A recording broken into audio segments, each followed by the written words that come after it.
What's up, everybody? Welcome back. Woo! Look at that thing behind me. Look at that thing behind me. I'm Russ. This is Indiana Bones. We are up here at Drift Creek Falls. Indiana Bones and I are going to do one of those wonderful, tasty waterfall shots, that slow shutter speed shot. And I'm going to tell you how to do it. And you're going to have a great time. And I'm going to have a great time. And Indiana Bones is going to have a great time.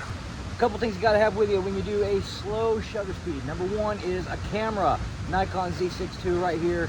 Great camera for what I'm doing right now. Second thing you got to have is a tripod. Now, I do not have a full tripod with me.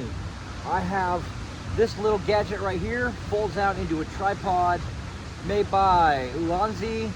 This has actually been a lot of help over the years since I've been using it. I really like it. You can also double it as a selfie stick if you want. So you take the camera and you mount it to your tripod. Now, this camera is kind of heavy and this tripod is pretty lightweight. So we have to think about how we're doing it. It is beautiful here. Take a look at this place real quick. But you know what? In fact, before we even get started, let's just take a look at this place we're at right now. Wonderful Drift Creek Falls. That is the suspension bridge that you have to cross to get to Drift Creek Falls. The trail actually goes that way, and you kind of skirts the river a little bit as it comes here. Okay, so the first thing we got going on is our shutter speed. Our shutter speed is 1/4 of a second, so that shutter is going to stay open for 1/4 of a second. Our aperture is going to be set to f11. That's going to help out pretty good.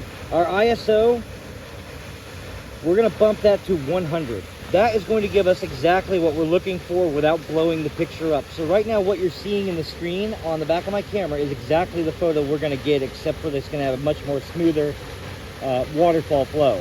Okay, what I was talking about there is the exposure triangle. Your shutter speed, your aperture, and your ISO. Shutter speed controls how fast you freeze the action. If you're shooting sports, you want to have it at least 1/1200 at the very least, just to freeze that. And if you want to get these waterfall photos, you have to have it much lower.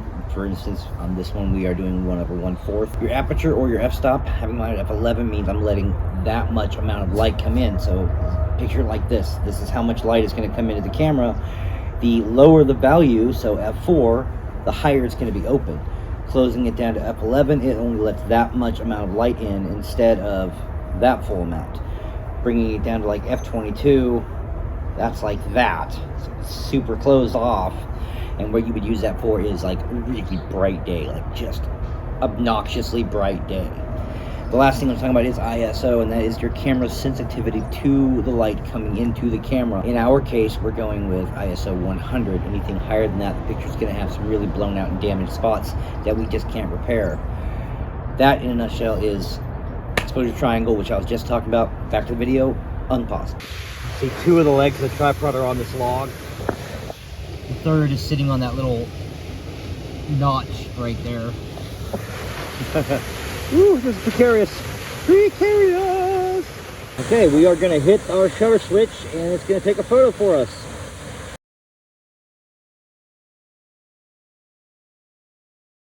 Okay, guys, thanks for watching. This was a fun video. Indiana Bones and I taking photos of a great waterfall. That's how you also can take a photo of a great waterfall. We're going to hike out of here, and we will see you later. Goodbye.